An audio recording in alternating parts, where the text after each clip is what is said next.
안녕하세요. 올킬입니다. 고배당 당첨 인증합니다. 함께하신 분들도 모두 축하드리고요. 스포츠 정보 공유방에서 무료로 공유해드리니 같이 먹읍시다. 아래 고정 댓글로 편하게 말 걸어주세요. 홈팀 사릅스보르그 포메이션은 4-2-3-1이며 칼스바크는 전방에서 체격을 활용한 포스트 플레이에 집중하지만 득점 기대값은 낮은 흐름이다. 카르스텐센은 측면에서 왕성한 활동량을 보이나 수비 전환 타이밍이 느려 측면 공간이 쉽게 벌어진다. 크리스티안센은 중원에서 볼 배급을 시도하나 압박 저항력이 떨어지고 상대 템포에 흔들리는 모습이 잦다. 전반적으로 전진 템포가 느리고 볼 점유율을 지켜내지 못한 채 패스 성공률이 낮아지는 경향이 강해지고 있다.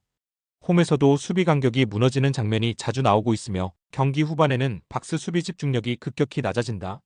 원정팀 브람 포메이션은 4-3-3이며 회계보는 박스 안에서의 위치 선정과 슈팅 타이밍 모두 탁월하며 최근 득점 감각이 살아나고 있다.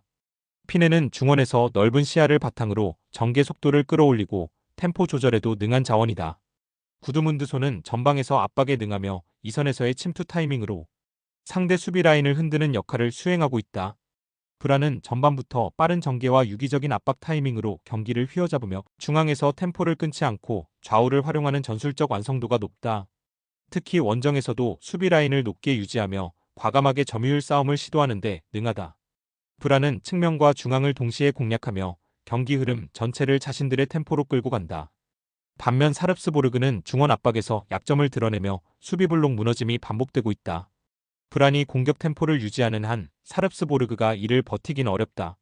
이번 경기는 원정이지만 브란이 전술과 완성도에서 압도할 수 있는 승부다. 홈팀 구마모토 포메이션은 3-4-3이며 마츠오카는 전방에서 활발한 움직임을 가져가고 있지만 마무리 단계에서의 결정력은 여전히 기복이 있다. 시오와마는 측면에서 간헐적으로 전진하나 크로스 타이밍과 공간 인식에서 부족함이 드러나고 있다. 후지인은 중원 압박에 강하지만 공격 전개 시 볼 소유가 오래 걸려 역습 템포가 끊기는 흐름이 자주 반복된다. 특히 최근 경기에서는 후방 수비 간격이 쉽게 벌어지고 있고 세컨볼 싸움에서도 밀리면서 실점 위험 구간이 넓어지고 있다. 전개 과정에서 탈압박 루트가 부족하기 때문에 빠른 압박을 받을 경우 볼 소유권을 쉽게 넘겨주는 장면이 늘고 있다. 원정팀 미토올릭 포메이션은 4-4-2이며 와타나베는 최전방에서 공간 침투와 전방 압박의 강도가 높아 상대 수비를 끊임없이 흔들 수 있는 자원이다. 츠쿠이는 이선에서 공격 템포를 끌어올리는 드리블 돌파에 강점이 있으며 세컨볼 반응 속도에서도 뛰어난 집중력을 보여준다. 오사키는 중원에서 탈압박 이후 빠른 측면 전환으로 공격 방향을 바꾸는 능력이 탁월하며 수비 가담도 적극적인 자원이다. 최근 경기에서는 짧은 패스 전개와 빠른 리턴 압박으로 상대 빌드업을 흔드는 장면이 꾸준히 연출되고 있다. 무엇보다 후반 들어 역습 전환의 스피드가 매우 빠르며 템포가 끊기지 않고 슈팅까지 이어지는 효율이 매우 높아진 흐름이다. 구마모토는 수비 라인 유지와 전개 흐름에서 반복적인 불안 요소를 안고 있으며 압박을 받을 때마다 흔들리는 장면이 많다. 반면 미토올릭은 짧고 빠른 전환과 수비 압박 집중도가 모두 상승세를 타고 있는 상황이다. 특히 후반으로 갈수록 경기의 템포를 끌어올릴 수 있는 구조는 미토올릭 쪽에 명확한 우위를 제공한다. 이 경기는 기동력과 집중력 모두에서 앞서는 미토올릭이 결과를 가져갈 가능성이 크다.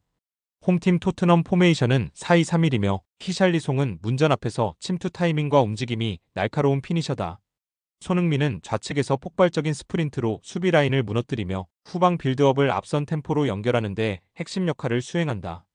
벤탄쿠르는 중원에서의 전개 속도와 탈압박 능력에서 안정적인 흐름을 제공하고 있으며 공격 전환 구간에서 기동력을 살려 연계 플레이에 힘을 싣고 있다. 최근 경기에서는 전방 압박을 강화하면서도 수비 블록 간격은 유지하는 안정된 전술로 실점 위험 없이 경기 주도권을 장악하는 흐름이 반복되고 있다. 특히 후방 빌드업 이후 측면 전개에서의 속도감은 프리시즌이라 보기 어려울 정도로 세밀하게 조율되어 있다. 원정팀 뉴캐슬 포메이션은 4-3-3이며 오술라는 중앙 돌파보다는 제공권 중심 플레이에 집중하는 전방 자원이다. 고드는 스피드와 돌파를 바탕으로 측면 공간을 파고들지만 크로스의 정확도와 후속 움직임이 불안정해 날카로운 전개로 이어지지 못하고 있다. 토날리는 패싱 중심의 안정적 전개를 시도하고 있지만 프리시즌 내내 이성 간격이 벌어지며 볼 전환이 막히는 장면이 자주 연출되고 있다. 무엇보다 전반적인 경기 템포와 압박 강도가 낮아 상대가 템포를 끌어올릴 경우 라인 유지가 어려운 모습이 이어지고 있다. 특히 라인 간격이 벌어진 이후의 수비 대처 능력은 여전히 불안 요소로 작용하고 있다. 토트넘은 프리시즌임에도 불구하고 전술 디테일이 살아있고 전방 압박과 마무리의 완성도도 높다. 반면 뉴캐슬은 구조적 느슨함과 간격 유지를 하지 못하는 전환 약점이 노출되고 있다. 결국 라인 간격을 지배하는 팀이 주도권을 잡을 경기이며 그 흐름은 토트넘이 쥘 가능성이 높다. 홈팀 한 칸 포메이션은 3-5-2이며 곤스타드는 전방에서 포스트 역할과 연계 플레이를 시도하지만 득점 기대치는 낮다. 에케로스는 중원에서 간헐적인 전진 패스를 시도하나 압박 저항이 낮아 잦은 턴오버를 반복하고 있다. 소라스는 활동량은 풍부하지만 전개 속도에 한계가 있고 수비 전환 시 간격을 조율하는 데 어려움을 겪고 있다.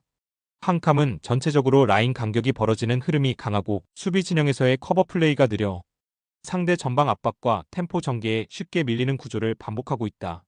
원정팀 보데글림트 포메이션은 4-3-3이며 호그는 문정 근처에서의 슈팅 집중력과 볼 간수 능력을 바탕으로 확실한 마무리를 책임지는 자원이다. 블롬베리는 측면에서의 속도감 있는 전개와 침투 타이밍으로 수비 라인을 흔드는 데 특화돼 있다.